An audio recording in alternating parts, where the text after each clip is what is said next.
What's the biggest challenge that the corporate intrapreneurs face, that when you're working with them, what do you focus on to overcome and bring that out in them? I don't find a challenge with that because, as I said, it's pretty natural, but it's a natural talent that most people are a bit rusty on. So it's practice, and as Malcolm Gladwell says in one of his famous books, Outliers, that many of these skills take 10,000 hours of practice to become a master at it. So the issue really is working with them and giving them the practice and letting them do it. And it's amazing. It's almost like all you need to do is give them permission. To be free. Yeah, and to take a few of the shackles off. And it's just like, and part of what I love as a mentor and as a chairman too, is when you take that shackles off, you just watch people, you get this aha experience when they go, they get it. And everything that's in them just starts working. But the bigger challenge is really integrating that into a structure that is... You have the corporate culture, and there is so much structure, and that's one of the greatest challenges. That's the challenge. Not liberating the human, but the individual, because as I said, I believe it's natural and inbuilt. It's just got very rusty. But the real challenge is then how do you integrate that into the structure with it? I mean, I'm dealing with a corporation at the moment, a big one, a global corporation, and they want me to be their entrepreneur, mentor in residence. But, each time we go to move, there's another committee to talk to, or another proposal to write, or another person to convince, and it's like, I am finding that really difficult, and I mean, I need a mentor to help me integrate, because that's exactly what I find the issue in the big corporates. I remember one of the advice or the mentoring that Neville gave me years ago, or it might have been last year actually, was when I'm in a situation, when I'm experienced and I'm trained and I'm qualified in a particular area, I found it so frustrating that I could not find myself out of the situation. And it was a conversation that we had together, and I remember you saying to me that even now you have your own board of mentors, yes. And there are people that you always need to have outsiders' perspectives to yes. come in. Yeah. Well, I mean, we know a lot more about how the brain works, and we know that the brain actually is a great liar. It really lies to us in all sorts of ways, because the left analytical, logical brain wants to be dominant. It chatters all the time. It doesn't really let the right creative brain have much to go unless we work on that. And we all live in a subjective world. We create our world by our brain. And it's not reality. We think it's reality, but it's our own particular reality. So yes, and the mentor or the chairman, the company director is not objective. He or she is living in their subjective world too, but by being an observer. And it's really important. I often do some dream work, analyse people's dreams. And if you think about it, you will find in your dreams there's one of three things happening. First of all, you are the actor in the dream, so you're aware that what you're observing in the dream is you. Or, if you think about it, you will be the individual who's observing you acting.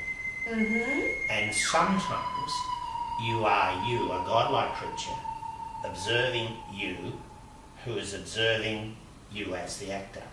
And I believe this is fundamentally the structure of the brain and the three levels of consciousness. Because this one, you being the actor, is coming from the unconscious, and it's coming pretty well from this old reptilian brain back here, which was the first brain to develop. And you see that in the womb, where for a period we are a reptile with a long tail. Then around that we develop the mammalian or horse brain, which is the emotional brain. Then we develop, so there's two animal brains. Then we develop the two cerebral cortexes joined with the corpus callosum, and then we develop the prefrontal lobes, which what I call the divine brain. Because right now, with us learning and talking, those little bits of brains are having a great fun. What you're doing as an outside observer is you're moving the person from being just the actor to getting them to observe themselves acting. And that's amazing if you think about it, that as a human being we can not only do things, but we can watch ourselves doing it.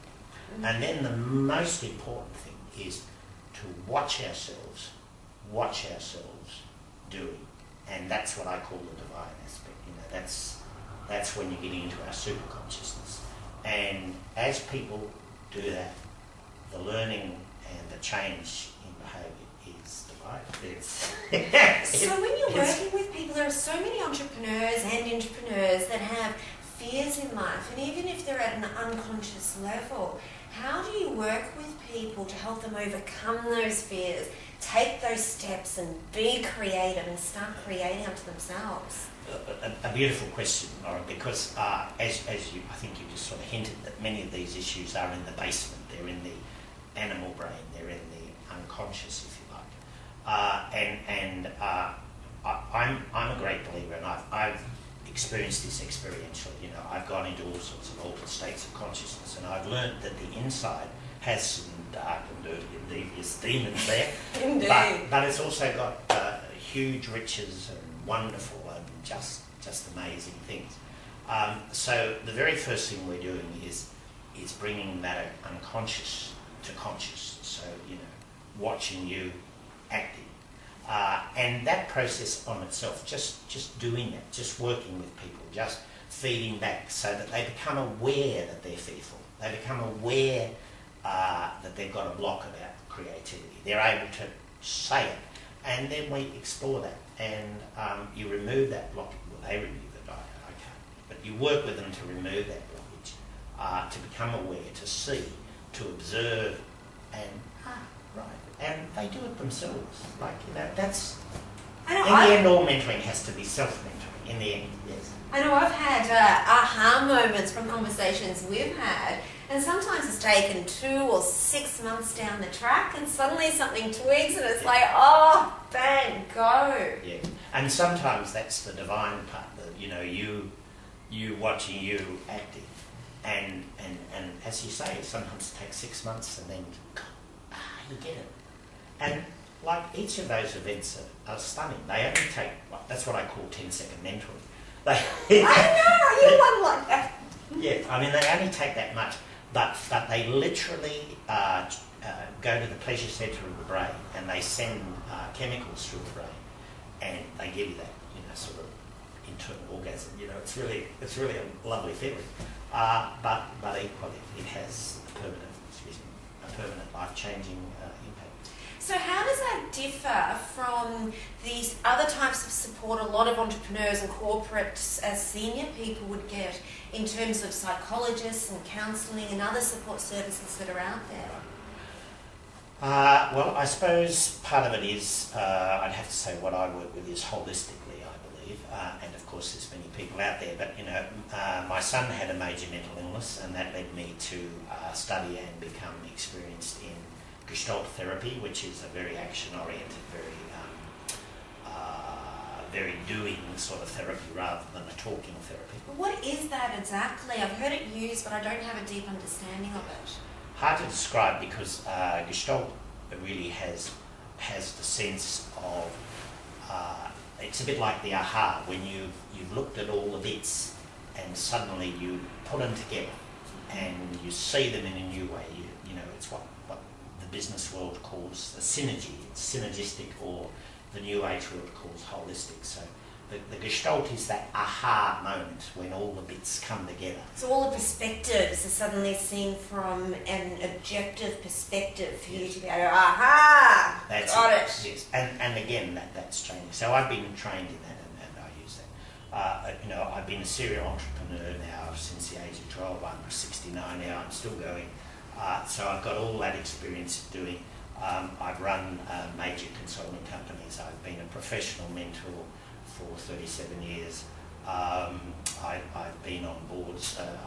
I was counting them the other day. I've been on 100 boards where I signed the bit of paper and became a director, and I've been on over 100 where I've played the role. So across those 100 boards that you've been on, what 200. 200, well, my gosh. 100, as a director, like Esther with Don. legal and signed and a bit of paper. But increasingly, I play the role without signing the bit of papers. So what are the constancies and what are the differences that you've noticed? What are the patterns across time, across those board positions? Oh, great question. I have to say, I believe more of the givens and the patterns are changing now than in any time in my life.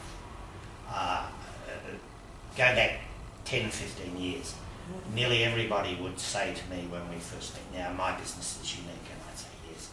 But in 40 odd years, I only worked with and found one really truly unique business, and that was at the wholesale fruit market. That broke everything I'd ever learned or discovered or whatever. It was just a totally, because, you know, the trucks are coming in at 4 o'clock in bulk, they're breaking the bulk, they're selling it, they're taking the money, people are out, and, you know, 2 hours later after the chaos, it's just all gone. It's like just amazing business. But, I mean, I think the constants of the past were men, management, money, materials, you know, all that stuff. And you could almost say nearly every business was the same, but the internet, the globalisation of business, the massive changes in the brains of the hardwired generation, the internet generation of people under 32 who have grown up with the internet. And it's a different structuring of the brain. It's a different way of the brain working. They're changing and thinking and creating businesses utterly different. And I mean, you can see this with the retailers, like Harvey Norman getting up and basically saying, well, you don't have any right to buy from Taiwan. I can, you know, or China, you know, but you've got to buy through me, and, you know, we're going to slap a GST on you. Well, no. How do you get over that disconnect generationally? Or do you believe the younger generation will just come through and will embrace and lead the change? Again, a great question. My experience, because I run 4 groups for the CEO Institute, so each month I'm meeting with total of 48, 12 in each group of CEOs who come from traditional industries, industry in transition, and absolutely, you know, up the front, who don't know anything about what a slide rule was, or, you know, they've never heard of these things. Mm-hmm. And I think the answer is some people are just not making the transition at all. You know, they're staying the way their business was and making their widgets, and probably that's absolutely appropriate. There are people like myself who are, you know, doing our best to to catch up. Well, I can't even catch up. I love your Facebook and your tweets, and I'm so impressed. Yeah, well, I love it. I love tweeting. I've got 6 tweet sites, and as you know, I make up these terrible things called Nevillisms, which I like to write.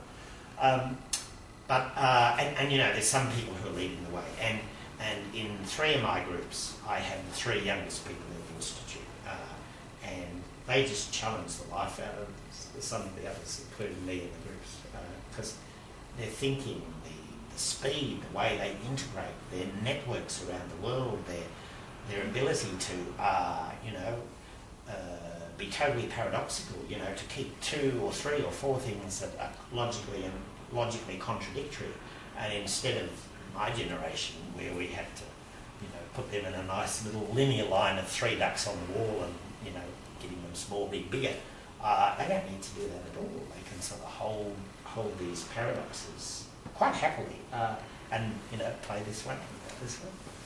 I love it. I think it's so for me. There's truly a new world and a new brain.